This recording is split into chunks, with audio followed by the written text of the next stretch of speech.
Hello दोस्तों, कैसे हैं आप लोग। आप सभी का एक बार फिर से स्वागत है आपके अपने YouTube channel study with Yogesh में। कल मैं आपके लिए एक टॉपिक लेकर आया था, भारत का स्थिति विस्तार। आज जो आपका टॉपिक है उसी को आगे बढ़ाते हुए इसमें आज मैं आपको पढ़ाऊंगा भारत का जो भौतिक स्वरूप है उसके बारे में बताऊंगा, और उससे संबंधित जो भी फैक्चुअल क्वेश्चन हैं वो क्वेश्चन जो है आपके जो एग्जाम में पूछे जाते हैं उन क्वेश्चंस को मैं यहाँ पर तैयार करवाऊंगा। तो अब हम चलते हैं आज के टॉपिक की तरफ, भारत का भौतिक स्वरूप। देखिए, जो भारत का भौतिक स्वरूप है इसके अंतर्गत हम पढ़ेंगे भारत का भौतिक स्वरूप। इसके अंतर्गत हम ये अध्ययन करेंगे कि भारत को कितने प्राकृतिक भागों में बांटा गया है। जो भारत है उसको प्राकृतिक दृष्टि से कितने भागों में बांटा गया है। तो अगर हम इसके बारे में जब पढ़ते हैं तो भारत का जो भौगोलिक स्वरूप है इसको मुख्यतया जो है वैसे तो 4 भागों में बांटा गया है, लेकिन कई सारे विद्वान ये मानते हैं कि इसको 6 भागों में बांटा गया है। तो वो कौन कौन से भाग हैं? सबसे पहले आता है उत्तर का पर्वतीय प्रदेश। उत्तर का पर्वतीय प्रदेश आप भी इसी तरीके से लिखिएगा। दूसरा आता है उत्तर का विशाल मैदान। उत्तर का विशाल मैदान, ये जो उत्तर का पर्वतीय प्रदेश है इसको हिमालयी प्रदेश भी कहते हैं, या हिमालय का पर्वतीय प्रदेश भी आप इसको कह सकते हैं। तीसरा जो आता है वह आता है प्रायद्वीपीय पठार। प्रायद्वीपीय पठार। और चौथा आता है समुद्र तटीय मैदान। समुद्र तटीय मैदान। और पांचवा इसमें आता है आपका मरुस्थलीय क्षेत्र। मरुस्थलीय क्षेत्र। और जो छठा है आपका वह आता है द्वीपीय क्षेत्र। द्वीपीय क्षेत्र। ये मुख्य इसके विभाग हैं। प्राकृतिक दृष्टि से जो भारत को बांटा गया है वो मुख्यतः इन भागों में बांटा गया है। उत्तर का पर्वतीय प्रदेश या हिमालय का पर्वतीय प्रदेश, दूसरा उत्तर का विशाल मैदान, तीसरा प्रायद्वीपीय पठार, चौथा समुद्र तटीय मैदान, पांचवा मरुस्थलीय क्षेत्र और छठा आपका आता है द्वीपीय क्षेत्र। अब इतना इकट्ठा पढ़ना पॉसिबल नहीं है तो इसको हम जो है टुकड़ों में पढ़ेंगे, एक एक टुकड़े करके। तो सबसे पहले हम इसमें लिखेंगे, ये आपने नोट कर लिया होगा, सबसे पहले आपका आएगा हिमालय का पर्वतीय प्रदेश या उत्तर का पर्वतीय प्रदेश। इस टॉपिक के बारे में हम पढ़ेंगे। जो ये हिमालय का पर्वतीय प्रदेश है, इस हिमालय के पर्वतीय प्रदेश के अंतर्गत या हिमालयी पर्वतीय क्षेत्र के अंतर्गत हम हिमालय पर्वत क्षेत्र को सम्मिलित करते हैं। यानी कि भारत के सबसे उत्तर में अगर आप भारत का मानचित्र देखेंगे तो सबसे उत्तरी भाग जो है वो पूरा पर्वतीय है। उस पर्वतीय क्षेत्र को ही हिमालय का पर्वतीय क्षेत्र कहा जाता है। अब इसमें कौन कौन से भाग सम्मिलित किए जाते हैं इसको हम पढ़ेंगे। तो इसके लिए आपको वही मानचित्र का सहारा लेना पड़ेगा ताकि आप मानचित्र से इसको बहुत अच्छी तरीके से समझ सकें। हिमालय के पर्वतीय क्षेत्र की जब हम बात करते हैं तो ये जो हिमालय का पर्वतीय क्षेत्र है, आप इस तरीके से इसको मानचित्र को यहाँ तक ड्रॉ कर लीजिए और यहाँ वाले भाग को भी आप इतना सा ऐसे करके ड्रॉ कर लीजिए। ये हिमालय का जो है पर्वतीय क्षेत्र है। हिमालय आपको मालूम है कि भारत के सबसे उत्तर दिशा में, भारत के सबसे उत्तर दिशा में हिमालय पर्वत फैला हुआ है, जो कि एक नवीन बलित पर्वत है। कई बार लिखा आता है नवीन बलित पर्वत। ये नवीन बलित पर्वत क्या होता है, किसे कहते हैं? नवीन बलित पर्वत का मतलब है जिन पर्वतों की ऊंचाई आज भी घट बढ़ रही है। यानी कि पर्वत निर्माणकारी जो शक्तियां हैं, धरातल के नीचे की जो शक्तियां हैं वो आज भी उन स्थानों पर क्रियाशील हैं और वहां पर जो है उन पर्वतों का या तो उत्थान या उनका जो है नीचे बैठना कुछ ना कुछ जारी है। तो हिमालय में ऐसी हलचलें अभी भी हो रही हैं, इसीलिए हिमालय को नवीन बलित पर्वत कहते हैं। अब ये जो हिमालय का नवीन बलित पर्वतीय क्षेत्र है, ये हिमालय का पर्वतीय क्षेत्र हमारा यहाँ पश्चिम में, ये आपको मालूम है पश्चिम, इस पश्चिम में ये जो लद्दाख वाला सेक्टर है या पूरा पश्चिमी भाग है, यहां से लेकर इधर उत्तराखंड होते हुए इधर से पूरा आपका अरुणाचल प्रदेश तक फैला हुआ है। लगभग ये पश्चिम से शुरू होकर पूर्व तक इसका पूरा का पूरा विस्तार है। जो हिमालय का पर्वतीय क्षेत्र है वो पश्चिम से लेकर पूर्व तक जो है फैला हुआ है। अब इस क्षेत्र में अगर हम देखते हैं तो इस हिमालयी क्षेत्र की जब हम बात करते हैं, इस हिमालयी क्षेत्र को मुख्यतः 3 भागों में बांटा गया है। पहला आता है महान या बृहत हिमालय। महान या बृहत हिमालय। अब ये जो महान या बृहद हिमालय है, ये महान या बृहद हिमालय क्या है? ये हिमालय का वो भाग है जिसकी चोटियां या जिसका जो क्षेत्र है वो लगभग 6000 मीटर से ऊंचा है। 6000 मीटर से ऊंचा, यानी कि जितने भी 6000 मीटर से ऊंचे पर्वत या पर्वत चोटियां हैं वो सारी की सारी जो है इस हिमालय के महान हिमालयी क्षेत्र में आती हैं। इस महान हिमालय को हिमाद्री भी कहा जाता है। इसको हिमाद्री या बृहद हिमालय के नाम से भी जाना जाता है। हिमाद्री या बृहद हिमालय मतलब बड़ा हिमालय। हिमाद्री इसको इसलिए कहते हैं क्योंकि इसकी अधिकांश चोटियां, पूरी की पूरी जो चोटियां हैं लगभग वो सदाबहार बर्फ से ढकी रहती हैं। इसी कारण से इसको हिमालय का जो बाह्य क्षेत्र है इसको हिमाद्री भी कहा जाता है। अब हम इसमें देखेंगे कि इसमें मुख्यतया कौन कौन सी श्रेणियां हैं, कौन कौन सी पर्वत श्रेणियां इस हिमालय के क्षेत्र में आती हैं। आपके एग्जाम की दृष्टि से केवल वही चीजें मैं यहाँ पर बताने जा रहा हूं जो मुख्यतया आपके एग्जाम की दृष्टि से महत्वपूर्ण है। इसमें अगर हम देखेंगे तो सबसे पहले यहाँ पर आती है आपका इस क्षेत्र में कराकोरम। कराकोरम आपने नाम सुना होगा, कराकोरम पर्वत श्रेणी ये जो है इस हिमालयी क्षेत्र में फैली हुई है। इसके बाद जब आप इस कराकोरम श्रेणी से थोड़ा सा नीचे की ओर आएंगे तो कराकोरम के बाद जो है जो दूसरी यहाँ पर्वत श्रेणी इधर फैली हुई है इस हिमालयी क्षेत्र में, इसको बोलते हैं लद्दाख। लद्दाख जो श्रेणी है वो भी इसी बृहद हिमालय क्षेत्र में फैली हुई है। फिर लद्दाख के जब आप दक्षिण में आते हैं, यहां पर इस दक्षिण हिमालय क्षेत्र में यहां पर आपकी आती है जास्कर श्रेणी। कौन सी श्रेणी? जास्कर श्रेणी। ये जास्कर पर्वत श्रेणी यहां पर आती है। और इसके बाद जब इसके आप दक्षिण में आते हैं तो यहां पर जो है पीर पंजाल पर्वत श्रेणी, ये पीर पंजाल पर्वत श्रेणी जो है इस क्षेत्र में आती है, इस हिमालय क्षेत्र में इस तरीके से।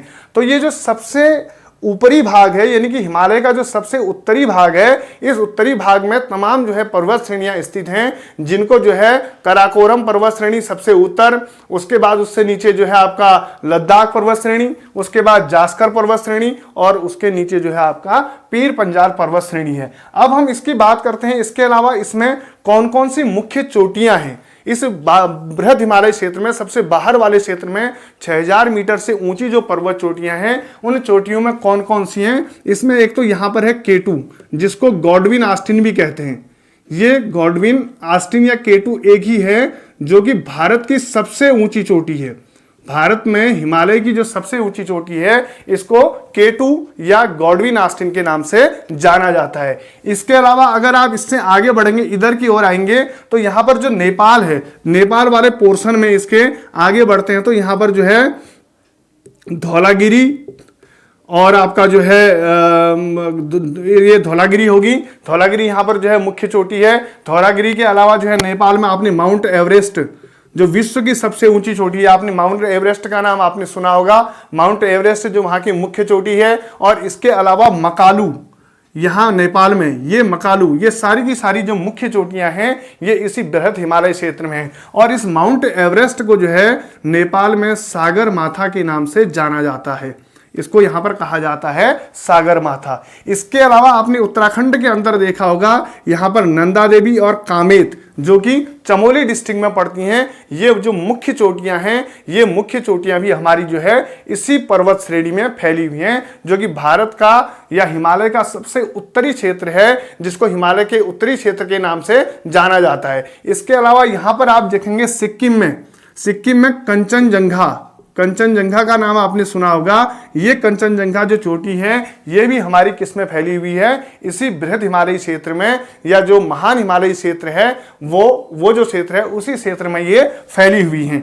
इसके अलावा अगर आप देखते हैं ये जो क्षेत्र है पूरा का पूरा मैंने आपको बता दिया 6000 मीटर से अधिक ऊंचाई वाला क्षेत्र जितना भी हमारा आता है, हिमालय का जो क्षेत्र है 6000 मीटर से ऊंचा, वो सारा का सारा जो है इस बृहद हिमालयी क्षेत्र के अंतर्गत सम्मिलित किया जाता है। और यहाँ पर जो है एक जो है इसके अलावा अगर हम देखते हैं इस हिमालयी पर्वतीय क्षेत्र के बारे में अगर हम देखते हैं तो जो कैलाश पर्वत श्रेणी है यहाँ तिब्बत में, वो यहाँ पर जो है यहां पर स्थित है। कैलाश पर्वत श्रेणी यहां पर स्थित है। तो ये जो मुख्य पॉइंट हैं आपके, ये बृहद हिमालयी क्षेत्र से संबंधित हैं। अब इसके बाद हम आगे बढ़ते हैं। दूसरा हिमालय का जो पर्वतीय क्षेत्र है बृहद हिमालय, इसके नीचे जो आता है दूसरा, यानी कि अब इसके नीचे ये आपने पढ़ लिया है, इसी को मैं फिर मिटा रहा हूं। आपने अगर इसको नोट कर लिया होगा, आप साथ साथ ही नोट करते जाइएगा जो मैं पढ़ा रहा हूं।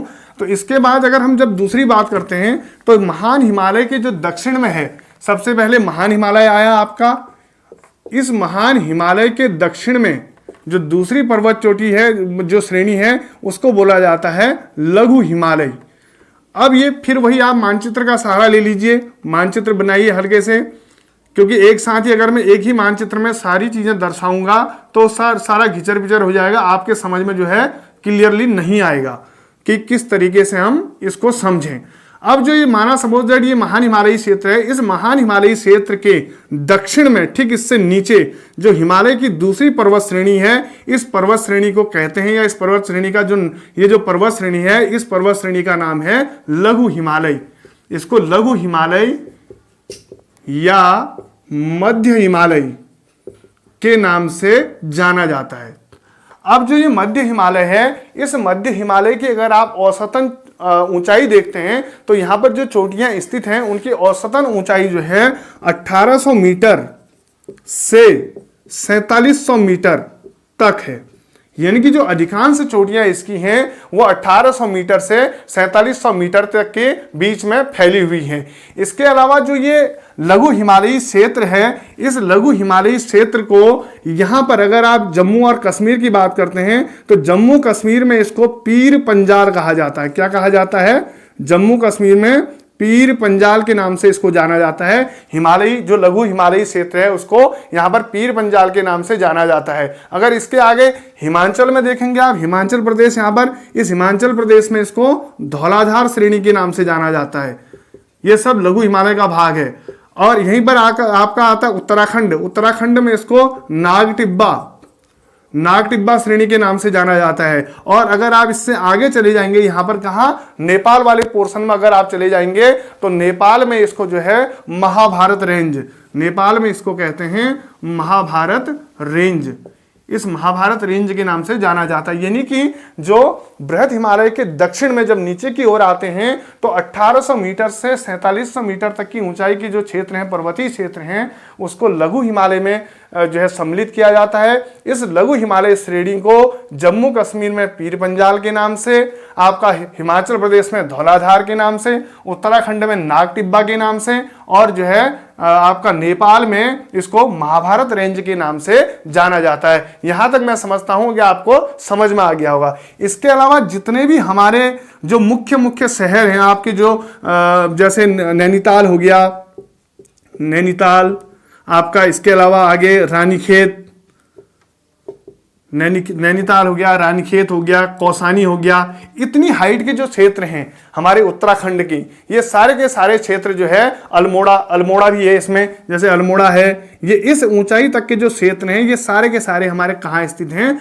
लघु हिमालय की रेंज में स्थित हैं। ये सारे के सारे क्षेत्र लघु हिमालय में है। और मसूरी भी आपका अगर मसूरी भी आप देखते हैं, देहरादून के पास जो मसूरी है, ये मसूरी भी आपका जो है इसी लघु हिमालय श्रेणी के अंतर्गत सम्मिलित किया जाता है। मतलब 1800 मीटर से 4700 मीटर तक की ऊंचाई के जितने भी आपके क्षेत्र हैं आपके, वो सारे के सारे लघु हिमालयी रेंज के अंतर्गत सम्मिलित किए जाते हैं। इसके बाद जब हम आगे देखते हैं तो जैसे गंगोत्री है, आपको मालूम है गंगोत्री कहां है? उत्तरकाशी में।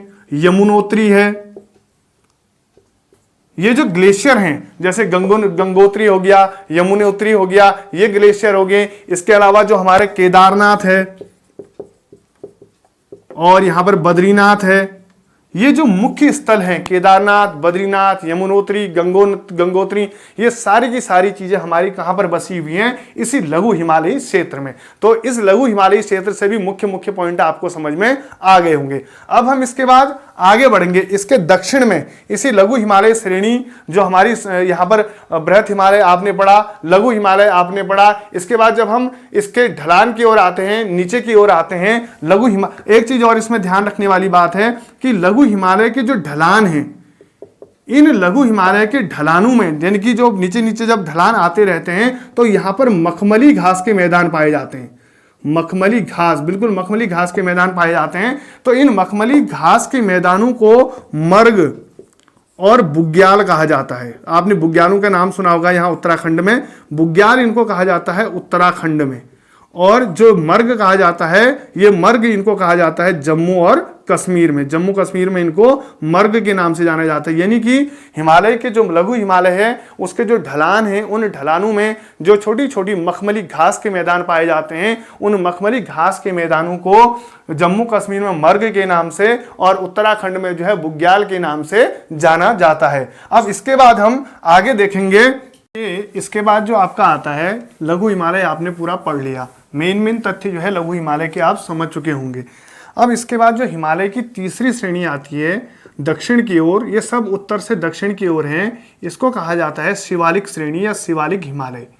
अब इसको समझने के लिए फिर आपको भारत का मानचित्र देखना पड़ेगा। इस तरीके से ये जो भारत का मानचित्र है ये यूं गया और ऐसे ऐसे आपका आगे को चला गया।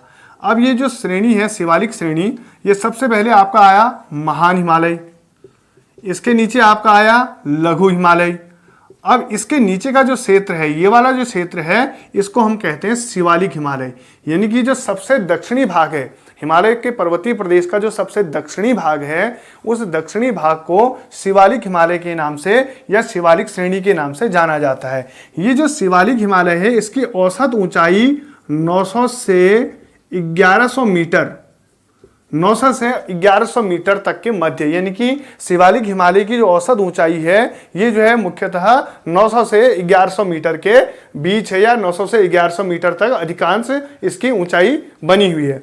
ये जो शिवालिक हिमालय है मुख्यतः जो हमारा ये हिमालय है, महान हिमालय या लघु हिमालय, यहाँ से निकलने वाली जो नदियां हैं उन नदियों के द्वारा बहाकर लाए गए अवसाद, बहाकर लाए गए अवसाद से बना हुआ है।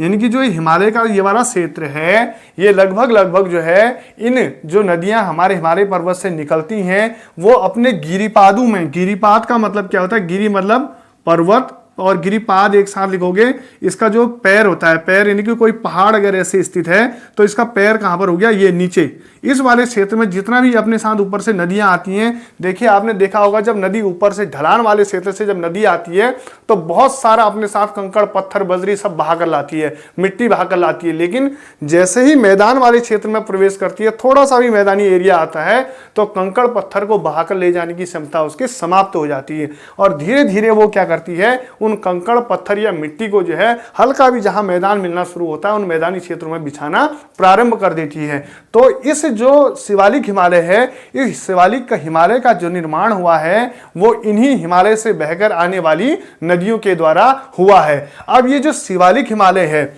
इस शिवालिक हिमालय और लघु हिमालय यानी कि शिवालिक हिमालय और लघु हिमालय के बीच में कुछ लंबवत घाटियां मिलती हैं, कुछ लंबवत घाटियां मिलती हैं।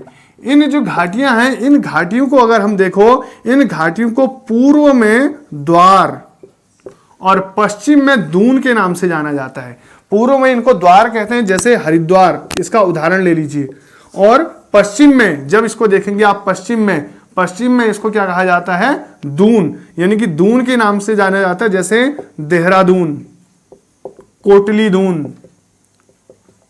ये जो है शिवालिक श्रेणी का विस्तार हो गया। अब इसी शिवालिक श्रेणी में क्या है, जो कम ऊंचाई वाला क्षेत्र है तो धीरे धीरे यहां पर तराई और भाबर का भाग शुरू हो जाता है। अब ये भाबर क्या होता है और तराई क्या होता है, देखिए होता क्या है, जब नदियां ऊपर पहाड़ों से बहकर आती हैं तो अपने साथ तमाम प्रकार के कंकड़ पत्थर, मिट्टी, बजरी और जो है हल्की मिट्टी, पतली मिट्टी सब बहाकर लाती हैं। और जैसे ही वो पहाड़ से निकलकर हल्के से मैदान में शुरू करती हैं तो बड़े बड़े कंकड़ पत्थर या बड़े बड़ी मिट्टी के ढेरों को बिछाना शुरू कर देती है। तो जो बड़े बड़े मिट्टी वाला जो क्षेत्र होता है जिसमें कंकड़ पत्थर भी पाए जाते हैं, उस क्षेत्र को भाबर के नाम से जाना जाता है। इस क्षेत्र में अधिकांश जो है नदियां लुप्त भी हो जाती हैं। उसके बाद जब आगे निकलती हैं, जो पतली मिट्टी होती है, बारीक मिट्टी होती है, उसको जब आगे निकलकर अपने साथ बिछाना प्रारंभ करती हैं, आगे निकलती हैं, तो जो पतली मिट्टी से बने हुए जो मैदान होते हैं, बारीक मिट्टी से बने हुए जो मैदान होते हैं, उनको तराई कहा जाता है। तो ये था आपका जो हमारा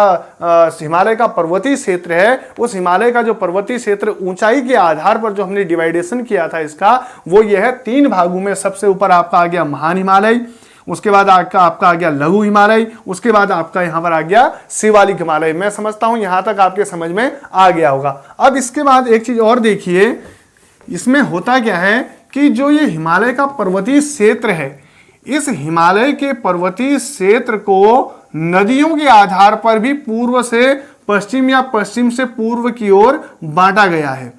यानी कि एक विभाजन इसका ऐसा भी है जो कि आपको नदियों के आधार पर है। वो पहला वाला ऊंचाई के आधार पर था, पहला जो स्वरूप था ऊंचाई के आधार पर क्या क्या था, महान हिमालय, लघु हिमालय, शिवालिक हिमालय, ये तीनों जो है ऊंचाई के आधार पर थे।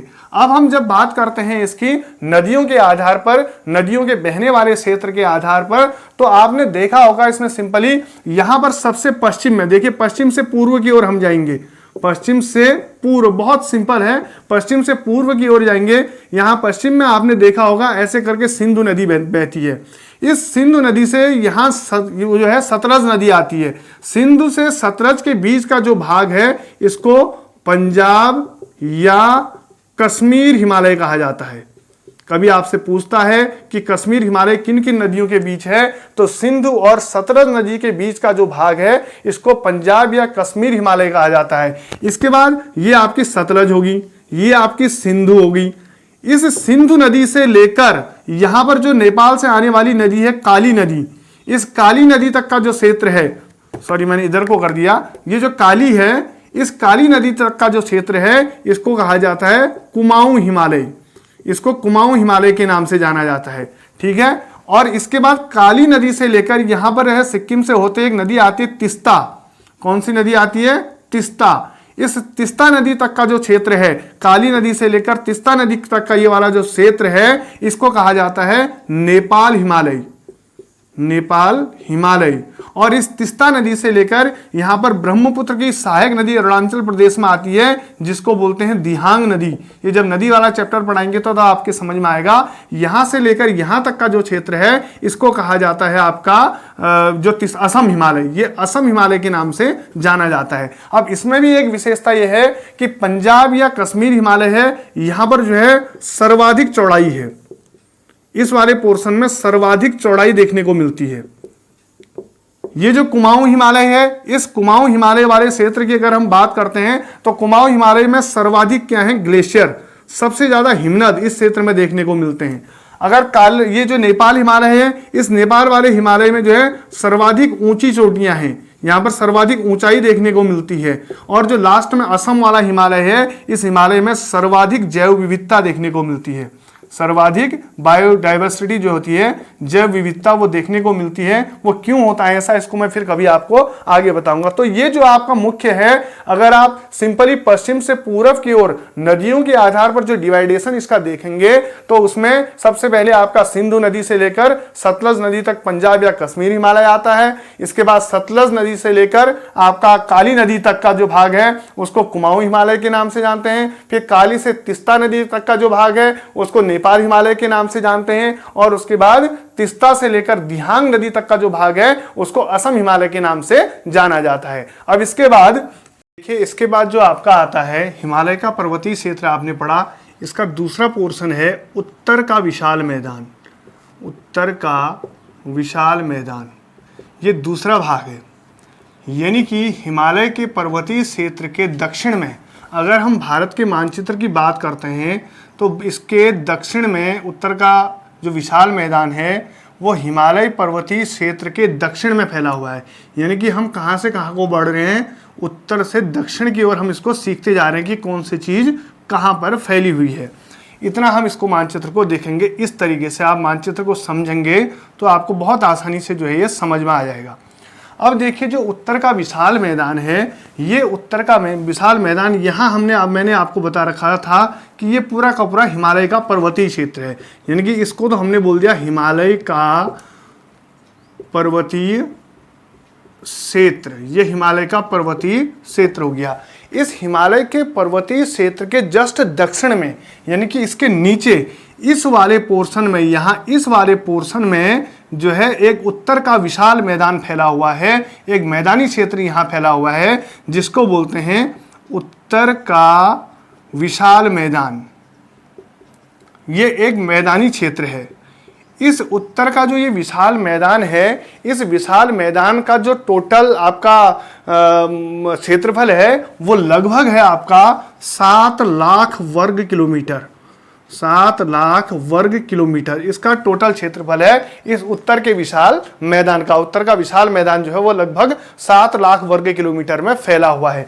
अगर इसका हम पश्चिम से पूरब की ओर, इधर पश्चिम से पूरब की ओर अगर हम इसकी लंबाई देखते हैं तो इसकी लंबाई लगभग जो है 2400 किलोमीटर है। लगभग 2400 किलोमीटर एरिया में ये लंबाई इसकी फैली हुई है। और इसका जो चौड़ाई है, ये उत्तर का विशाल मैदान जो ऐसे करके ये चौड़ा है, इसकी जो औसत चौड़ाई है वो लगभग 250 किलोमीटर के आसपास है। और ये जो उत्तर का विशाल मैदान है, इस उत्तर के विशाल मैदान का जो निर्माण हुआ है वो हिमालयी क्षेत्र से निकलने वाली नदियां, हिमालयी क्षेत्र से निकलने वाली नदियां, इनसे हुआ है। इनकी और इनकी सहायक नदियों से हुआ है। अब ये हिमालयी क्षेत्र से निकलने वाली नदियां कौन सी हैं? मुख्यतः इसमें सिंधु नदी होगी, गंगा नदी होगी और ब्रह्मपुत्र नदी होगी। इन नदियों के द्वारा, इनके द्वारा जो अवसाद बहाकर लाया गया है, जो काट छाट करके लाया गया है, उस सब को जो है बिछाकर इस मैदान का निर्माण हुआ है। और ये मैदान क्या है? जलोढ़ मिट्टी से बना हुआ है। कैसी मिट्टी से बना है? जलोढ़ मिट्टी। अब आप कहेंगे कि सर जलोढ़ मिट्टी क्या होती है? जलोढ़ मिट्टी देखिए कौन सी मिट्टी होती है। जब नदियां पर्वतीय मार्ग से आगे बढ़ती हैं तो पर्वतीय क्षेत्र में ढलान होने के कारण, अपने वेग के कारण नदियां काट छाट का काम करती हैं और अपने साथ तमाम अवसाद को बहाकर लाती हैं। जैसे ही वो मैदानी क्षेत्रों में पहुंचती हैं तो उनकी गति कम हो जाती है और अपने साथ बहाकर लाया गया जो अवसाद होता है, जो मिट्टी होती है, उसको मैदानी क्षेत्रों में बिछाना शुरू कर देती है। और इसी बिछी हुई मिट्टी को जो है जलोढ़ मिट्टी के नाम से जाना जाना है। तो ये उत्तर का जो विशाल मैदान है, ये गंगा, ब्रह्मपुत्र और आपकी सिंधु नदी के द्वारा बहाकर लाए गए अवसाद से मिलकर बना हुआ है। इस उत्तर के विशाल मैदान वाले क्षेत्र में सघन जनसंख्या निवास करती है, क्योंकि ये प्लेन वाला एरिया है तो ये उपजाऊ भूमि है। यहाँ पर जनसंख्या का अत्यधिक विस्तार पाया जाता है। अब ये जो उत्तर का विशाल मैदान है, इस उत्तर के विशाल मैदान को मुख्यतः 3 भागों में बांटा जाता है। आप ऐसे बांट सकते हैं, मुख्यतः इसको 3 भागों में बांटा जाता है।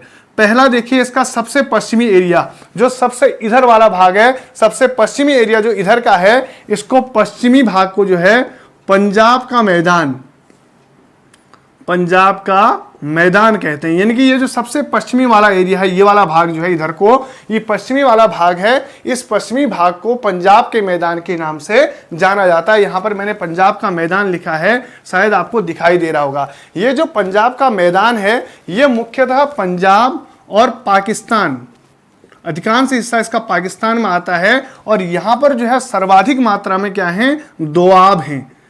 दोआब। अब आप कहेंगे कि सर ये दोआब क्या होता है? दोआब किसे कहते हैं? माना कोई नदी बह रही है, ऐसे ये कोई नदी बह रही है और इसी के समानांतर यहाँ पर कोई दूसरी नदी भी बह रही है, तो इन दो नदियों के बीच का जो ये भाग है, ये वाला भाग, इस भाग को दोआब के नाम से जाना जाता है। यानी कि सिंपल शब्दों में, कहीं पर दो नदियां आपस में समानांतर बह रही हैं तो दो नदियों के बीच का जो भाग होता है उसको दोआब के नाम से जाना जाता है। तो सबसे पश्चिमी भाग इसका पंजाब का मैदान, या पाकिस्तान वाले भाग में जो है इसको पंजाब के मैदान के नाम से जाना जाता है। दूसरा जो मिड वाला भाग है, ये वाला जो पोर्शन है, इसको बोलते हैं गंगा का मैदान। क्या बोलते हैं? गंगा का मैदान। ये जो गंगा का मैदान है, ये गंगा और उसकी जो सहायक नदियां हैं उनके द्वारा बहाकर लाए गए अवसाद से मिलकर बना हुआ है। यानी कि गंगा और उसकी जो सहायक नदियां हिमालयी क्षेत्रों से आती हैं, उन नदियों के द्वारा बहाकर लाए गए अवसाद से जो है गंगा के मैदान का निर्माण हुआ है। अब इस गंगा के मैदान का जो निर्माण हुआ है, वो यहाँ पर एक घग्गर नदी बहती है। यहाँ आपका यूपी वाले एरिया में यहाँ से आती है घग्गर नदी, और इधर सिक्किम वाले एरिया में जो है एक नदी आती है जिसको बोलते हैं आपका तिस्ता। यानी कि जो घग्गर नदी है और जो सिक्किम वाले एरिया में जो तिस्ता नदी है, इन दोनों के बीच जो है इसका फैलाव है। इस घग्गर नदी को कर्णाली बोलते हैं नेपाल में। नेपाल में इसको जो है कर्णाली के नाम से जाना जाता है। इसके बीच में इसका विस्तार है। और ये जो गंगा का मैदान है, सपोज दैट आपसे पूछता है कि ये किन किन राज्यों के बीच में फैला हुआ है या कौन कौन से राज्य इससे कवर होते हैं, तो इसमें हरियाणा हो गया आपका, दिल्ली हो गया, यूपी हो गया, झारखंड हो गया और बिहार हो गया। यानी कि हरियाणा, दिल्ली, यूपी, झारखंड और बिहार, इन राज्यों में ये जो है मुख्य रूप से फैला हुआ है ये गंगा का विशाल मैदान। तीसरा भाग जो इसका है, इस तीसरे भाग को मैं यहां पर लिख देता हूं, इस तीसरे भाग को थोड़ा सा इधर करके लिख देता हूं। तीसरा जो है ये है आपका ब्रह्मपुत्र का मैदान। ब्रह्मपुत्र का मैदान, ये जो ब्रह्मपुत्र का मैदान है, तीसरा जो भाग है, इस उत्तर के विशाल मैदान को जो तीसरे भाग को हम बांटते हैं, ये ब्रह्मपुत्र का जो मैदान है, ये ब्रह्मपुत्र का मैदान, यहाँ ब्रह्मपुत्र में, यहाँ आपको मालूम है यहाँ से आती है नामचा बरवा की पहाड़ी, नामचा बरवा की पहाड़ी को काट कर आती है। तो यहाँ जो हिमालयी क्षेत्र है, यहाँ से और यहाँ मेघालय का पठार है, इस मेघालय के पठार यानी कि ब्रह्मपुत्र का मैदान जो है वो हिमालय पर्वत और मेघालय के पठार के मध्य फैला हुआ है। जो ब्रह्मपुत्र का मैदान है वो हिमालय पर्वत और इस क्या नाम कहते हैं, मेघालय के पठार के मध्य में फैला हुआ है जो ब्रह्मपुत्र का मैदान है। और ये जो ये बना हुआ है ब्रह्मपुत्र और उसकी सहायक नदियों से। ब्रह्मपुत्र की जो सहायक नदियां हैं, जैसे दिहांग होगी आपकी, लोहित होगी आपकी, ये जब मैं आपको नदी वाला चैप्टर पढ़ाऊंगा तो उसमें आपका क्लियर हो जाएगा।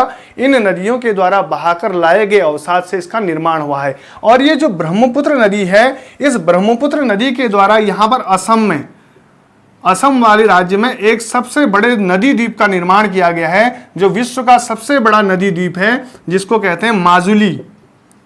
इस माजुली द्वीप का निर्माण इससे किया गया। तो उत्तर के विशाल मैदान के बारे में आप समझ गए होंगे। फिर एक बार आपको बता रहा हूं कि जो हिमालय का पर्वतीय क्षेत्र है, उसका जो दक्षिणी भाग है वो उत्तर के विशाल मैदान के रूप में है।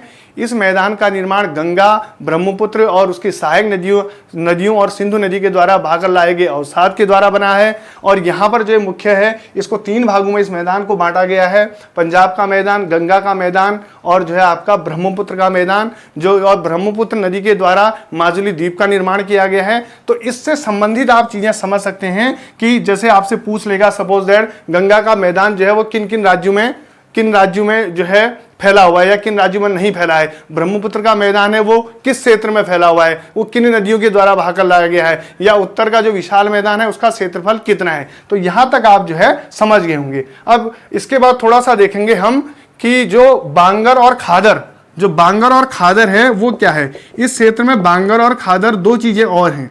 देखिए बांगर क्या होता है, जब कोई मैदानी क्षेत्र होता है, उस मैदानी क्षेत्र में जब बार बार जो है क्या आता है, पानी आता है, नदी का बाढ़ का पानी आता है, तो नदी का जल स्तर से किनारे वाले भाग अवसाद बढ़ने के कारण उठते जाते हैं। और जैसे जैसे वो उठेंगे तो एक समय ऐसा आता है कि वहां नदी का जल नहीं पहुंच पाता है। तो ये जो अवसाद से उठे हुए भाग हैं, जहां पानी नहीं पहुंच पाता, उसे बांगर कहते हैं।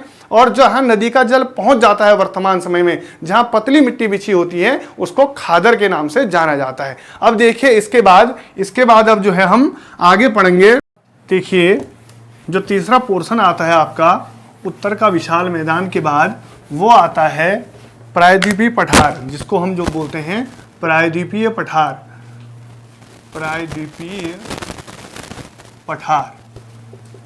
अब ये जो प्रायद्वीपीय पठार है ये उत्तर के विशाल मैदान के दक्षिण में है। इसको समझने के लिए फिर आप भारत के मानचित्र को समझेंगे ऐसे करके। ये भारत का मानचित्र है, इसमें जो प्रायद्वीपीय पठार वाला पोर्शन है, ये जो प्रायद्वीपीय पठार है, यहाँ मैंने आपको बोला था कि ये उत्तर का विशाल मैदान है। इस उत्तर के विशाल मैदान के नीचे ऐसे करके एक त्रिभुजाकार पठारी क्षेत्र है। इस त्रिभुजाकार पठारी क्षेत्र को, ये आपका उत्तर का विशाल मैदान, और ये जो है त्रिभुजाकार जो क्षेत्र है इसको बोलते हैं प्रायद्वीपीय पठार। इस प्रायद्वीपीय पठार को 2 भागों में बांटा गया है। एक भाग यहाँ से ऊपर को आप लगा लीजिए इस तरीके से, यहाँ से ऊपर का एक भाग, और ये दूसरा, ये जो ऊपरी भाग है इसको बोलते हैं मध्यवर्ती उच्च भूमि। पहले हम इसी के बारे में पढ़ेंगे, इस मध्यवर्ती उच्च भूमि के बारे में। होता क्या है कि यहाँ पर मध्य प्रदेश से अमरकंटक का पठार है, यहाँ पर अमरकंटक का पठार, इस अमरकंटक के पठार से एक नदी निकलती है जिसको बोला जाता है नर्मदा नदी, और ये नर्मदा नदी पश्चिम की ओर बहती हुई अरेबियन सी में गिरती है। यानी कि यहाँ से इस प्लेट्यू से निकलती है और यहाँ से आते आते ये अरेबियन सी में यानी कि अरब सागर में गिर जाती है, पानी को अरब सागर में गिरा देती है। तो ये जो नर्मदा नदी है, इस नर्मदा नदी के उत्तर में, इसका जो ठीक ऊपर वाला भाग है, इसके उत्तर में, नर्मदा नदी के उत्तर वाला जो भाग है, यहाँ पर आपका मध्यवर्ती उच्च भूमि में मालवा का पठार है। कौन सा पठार है? मालवा का पठार। आप लिखते जाइए, ये जो मालवा का पठार है ये एमपी यानी कि मध्य प्रदेश राज्य में स्थित है। इसके अगर आप ठीक इसके थोड़ा सा ऊपर जाएंगे तो यहाँ पर जो है गुजरात से लेकर बिहार राज्य तक, यहाँ पर जहाँ बिहार है, इस राज्य में एक माउंटेन, एक रेंज फैली हुई है जिसको बोलते हैं विंध्याचल पर्वतमाला। इसको बोलते हैं विंध्याचल पर्वतमाला।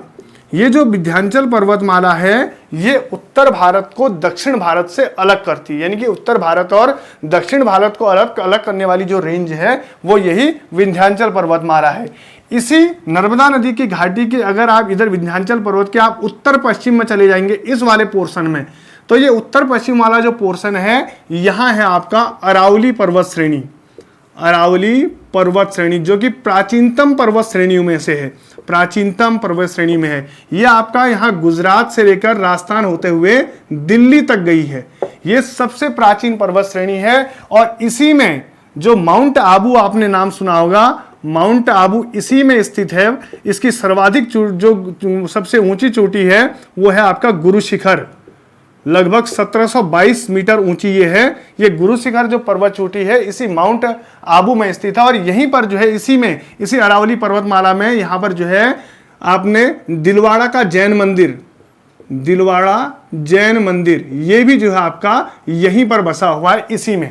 यानी कि जो मध्यवर्ती उच्च भूमि है उसके अगर हम उत्तर पश्चिम की बात करते हैं, कल मैंने आपको दिशाओं के बारे में बता रखा था, उसके उत्तर पश्चिम की अगर हम बात करते हैं तो यहाँ पर जो है अरावली पर्वत श्रेणी फैली हुई है जिसमें माउंट आबू हो गया, गुरु शिखर हो गया, और ये आपका 1722 इसकी ऊंचाई है मीटर। ये सारी की सारी चीजें यहाँ पर स्थित हैं। इसके अलावा हम जब आप देखते हैं इसके पूर्वी भाग को जब हम देखते हैं तो ये जो पूर्वी भाग है इसका ये जो हमारा मध्यवर्ती उच्च भूमि है इसका जो पूर्वी भाग है यहाँ पर बुंदेलखंड का पठार, ये बुंदेलखंड ये पड़ता है आपका यूपी और एमपी में। इसके अलावा इसी भाग का नीचे, इसी बुंदेलखंड का जो दूसरा भाग है जिसको बोलते हैं बघेलखंड, ये बघेलखंड पहले मध्य प्रदेश में पड़ता था, अब ये छत्तीसगढ़ में पड़ता है। बघेलखंड का पठार जो है छत्तीसगढ़ में, और इसी के नीचे यहाँ पर झारखंड में जो इसका भाग है जिसको पढ़ते हैं छोटा नागपुर का पठार, ये स्थित है। ये जो छोटा नागपुर का पठार है, इस छोटा नागपुर के पठार को भारत का रूर भी कहते हैं। भारत का रूर, इसको भारत का रूर इसलिए कहा जाता है क्योंकि यहाँ पर अत्यधिक मात्रा में जो है लौह धात्विक जो खनिज होते हैं वो धात्विक खनिज प्राप्त होते हैं, इसीलिए इस छोटा नागपुर का पठार को भारत का रूर कहते हैं। ये सब है एक ही, लेकिन इनको जो है यूपी और एमपी में बुंदेलखंड कहते हैं, बघेलखंड इसको छत्तीसगढ़ में बोलते हैं, और झारखंड में अगर आप चले जाएंगे तो वहां पर इसको छोटा नागपुर के पठार के नाम से जाना जाता है। इसके अलावा यहां पर जो हमारा ये मध्यवर्ती उच्च भूमि है, इस मध्यवर्ती उच्च भूमि में इस वाले एरिया में कुछ और पठार भी स्थित हैं। जैसे आपने राजस्थान में सुना होगा मेवाड़ का पठार, राजस्थान में मेवाड़ का पठार, ये जो मेवाड़ का पठार है ये राजस्थान में स्थित है। इधर ये आपने सुना होगा काठियावाड़ का पठार, काठियावाड़ ये गुजरात में है, गुजरात में जो है आपका काठियावाड़ का पठार है। मेवाड़ का पठार जो है वो आपका राजस्थान में है, और बुंदेलखंड और बघेलखंड मैंने आपको बता दिया। तो ये जो चीजें हैं ये ऊपर की जो मैंने आपको बता रखी हैं, ये चीजें जो है आपकी इसके अंतर्गत सम्मिलित की जाती हैं कि कौन कौन से पठार हमारे मध्यवर्ती उच्च भूमि वाले क्षेत्र में आते हैं। अब जब हम इसके बाद आगे पढ़ते हैं, इसके बाद आगे हम देखेंगे कि कौन सा क्षेत्र कहां पर आता है, किस क्षेत्र को हम क्या कहते हैं। इसका जो ये दक्षिणी भाग है, अगर हम इसके आगे की अगर हम बात करते हैं, आपका आता है जो मध्यवर्ती उच्च भूमि है प्रायद्वीपीय पठार का, उसका जो दूसरा भाग है, इस दूसरे भाग को जो नीचे वाला ये पोर्शन है, इस पोर्शन को बोलते हैं दक्कन ट्रैप या दक्कन का पठार, दक्कन का पठार या दक्कन ट्रैप। अब ये जो दक्कन का पठार है, दक्कन ट्रैप है, इसका अगर हम देखेंगे, इस दक्कन के पठार की अगर हम बात करते हैं, ये वाला जो पोर्शन इस तरीके से फैला हुआ है, तो सबसे पहले इसके जो उत्तरी भाग में हम देखते हैं, यहाँ पर सतपुड़ा की पहाड़ियाँ हैं, सतपुड़ा की पहाड़ियाँ, ये आपने सुना होगा कि उसके उत्तरी भाग में जो है सतपुड़ा की पहाड़ियाँ हैं, इनके बारे में आप जानते होंगे। ये जो सतपुड़ा की पहाड़ियाँ हैं, ये गुजरात, महाराष्ट्र, मध्य प्रदेश और छत्तीसगढ़, इन राज्यों में फैली हुई हैं। यानी कि सतपुड़ा की पहाड़ियाँ कहाँ पर हैं, गुजरात, महाराष्ट्र, मध्य प्रदेश और छत्तीसगढ़ में फैली हुई हैं। इसके अलावा यहाँ पर जो अन्य पहाड़ी या पठार हैं, उनमें जो है मुख्य रूप से महादेव पहाड़ियाँ हैं। यहाँ पर एमपी में ही महादेव पहाड़ियाँ हैं, महादेव पहाड़ियाँ ये आपका एमपी में ही स्थित हैं, यानी कि मध्य प्रदेश के अंदर ही आपका महादेव पहाड़ियाँ भी स्थित हैं। और जो कैमूर पहाड़ी और मैकाल पर्वत, इसमें एक बिहार आता है यहाँ पर एरिया, बिहार में जो है कैमूर पहाड़ियाँ, ये जो है बिहार में स्थित हैं। और एक मैंने इससे आपसे बोला मैकाल पर्वत, ये जो मैकाल पर्वत है वो भी यहाँ पर स्थित है। तो इसके उत्तर में जो है लगभग ये जो मैकाल पर्वत वाला पोर्शन है, ये छत्तीसगढ़ में है, ये है आपका छत्तीसगढ़। तो इसका जो हमारा ये दक्कन ट्रैप है, इस दक्कन ट्रैप की अगर हम बात करते हैं, प्रायद्वीपीय प्रदेश का जो निचला भाग है, तो इसमें सतपुड़ा की पहाड़ियाँ हैं जो गुजरात, महाराष्ट्र, मध्य प्रदेश और छत्तीसगढ़ में फैली हैं। महादेव पहाड़ियाँ हैं, यहाँ पर आपका कैमूर की पहाड़ी, महादेव पहाड़ियाँ भी एमपी में है, कैमूर पहाड़ियाँ बिहार में है और मैकाल पर्वत श्रेणी छत्तीसगढ़ में है। अब हम बात करते हैं इसके किनारे वाले भागों की। इसके किनारे यानी कि अरब सागर, आपको यहाँ पर देखा होगा आपने अरब सागर, यहाँ आपका है बंगाल की खाड़ी। तो ये जो किनारे वाला भाग है दक्कन का पठार का, ये पश्चिमी भाग है, यहाँ पर जो है आपके पश्चिमी घाट हैं। ये एक पर्वतमाला है पश्चिमी घाट, और ये जो पूरब में है इनको कहा जाता है, इस पर्वतमाला को पूर्वी घाट। ये पश्चिमी घाट और पूर्वी घाट जो है इसके सारे नीचे तक फैले हुए हैं। अब इनको जो है अलग अलग राज्यों में अलग अलग नामों से जाना जाता है। जैसे कि ये जो पश्चिमी घाट है, इन पश्चिमी घाटों को, इस पश्चिमी घाट की अगर हम बात करते हैं तो महाराष्ट्र और कर्नाटक में इसको बोला जाता है सह्याद्री। आपने सुना होगा, महाराष्ट्र और कर्नाटक में इसको जो है सह्याद्री के नाम से जाना जाता है। इसके बाद जब आप थोड़ा नीचे की ओर बढ़ते हैं तो जो है आपका केरल में, केरल और तमिलनाडु की सीमा पर इसको कहा जाता है अन्नामलाई की पहाड़ियाँ, अन्नामलाई की पहाड़ियाँ। और इसी में जो है इस दक्षिण भारत की सबसे ऊंची चोटी जो अनाईमुदी है वो यहीं पर स्थित है। अनाईमुदी किसमें, अन्नामलाई की पहाड़ियों में। और इससे जो नीचे है यहाँ पर आपका तमिलनाडु में, यहाँ पर आता है आपका नीलगिरी पहाड़ियाँ, नीलगिरी, जिसकी सबसे ऊंची चोटी है आपकी दोदा बेटा। और ये आपको मैंने बता रखा था जो सह्याद्री है, सह्याद्री की जो सबसे ऊंची चोटी है वो है कालसुबाई, कालसुबाई, ये सबसे ऊंची चोटी है, महाराष्ट्र के अंदर स्थित है। इसी तरीके से आप यहाँ पर कर्नाटक में पूर्वी घाट की ओर जाएंगे तो ये यहाँ पर आपका तमिलनाडु में है जावदी पहाड़ियाँ, जावदी पहाड़ियाँ। और इसके अलावा आंध्र प्रदेश में जब आप जाएंगे पालकोंडा की पहाड़ियाँ, पालकोंडा की पहाड़ियाँ, ये सारी की सारी पहाड़ियाँ इस तरीके से स्थित हैं। तो ये आपका हो गया दक्कन का पर्वतीय प्रदेश। जो आपका आता है लास्ट जो है ये है आपका समुद्र तटीय मैदान। आपने दक्कन का पठार भी पढ़ लिया, प्रायद्वीपीय पठार पढ़ लिया, इसके बाद आपका आता है समुद्र तटीय मैदान। तो ये गुजरात और दमन दीव वाला एरिया है। यहाँ से लेकर अरब सागर के किनारे किनारे यहाँ तक कन्याकुमारी तक, यहाँ पर आपका कन्याकुमारी है, यहाँ तक जो ये समुद्र, यहाँ पर एक तटीय मैदान पाए जाते हैं किनारे किनारे। और यहाँ से कन्याकुमारी से लेकर यहाँ पर आपका उड़ीसा तक, ये वाले राज्य तक, यहाँ आपका पता है कि बंगाल की खाड़ी है, इस बंगाल की खाड़ी के सहारे और यहाँ अरब सागर के सहारे यहाँ भी जो है तटीय मैदान है। इनको कहा जाता है पूर्वी तटीय मैदान, पूर्वी तटीय मैदान जो बंगाल की खाड़ी के सहारे हैं। और अरब सागर के सहारे जो हैं उनको कहा जाता है पश्चिमी तटीय मैदान। ठीक है, ये दोनों के दोनों जो है मैदान इस तरीके से हैं। इस मैदानी भाग में क्या है कि इसको अलग अलग तटों के नाम से जाना जाता है। दमन दीव से लेकर अगर आप गोवा तक की बात करेंगे तो ये जो गोवा तक का क्षेत्र है इसको कहा जाता है कोंकण तट, कोंकण तट। और गोवा से लेकर कन्याकुमारी तक का जो तट है इसको कहा जाता है मालाबार तट।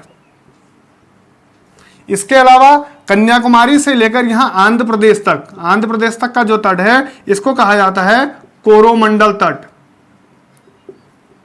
और इस आंध्र प्रदेश से लेकर उड़ीसा राज्य तक का जो तट है इस तटीय क्षेत्र को कहा जाता है उत्कल तट। ये आपका चौथा भाग हो गया, यानी कि सिंपल तरीके से आप इसको समझ सकते हैं। इसके बाद जो आपका पांचवा आता है मरुस्थलीय क्षेत्र, उसको कुछ विद्वान बांटते हैं, अन्यथा और विद्वान 4 ही भागों में बांटते हैं। अगर 5 भागों में आप बांटते हैं तो यहाँ गुजरात और राजस्थान वाला एरिया जो है यहाँ पर थार का मरुस्थल है, थार का मरुस्थल, ये आपका मरुस्थलीय क्षेत्र हो गया। और यहाँ हमारे अंडमान निकोबार द्वीप समूह हो गए, यहाँ लक्षद्वीप समूह हो गए, तो ये हमारा जो है द्वीपीय भाग हो गया।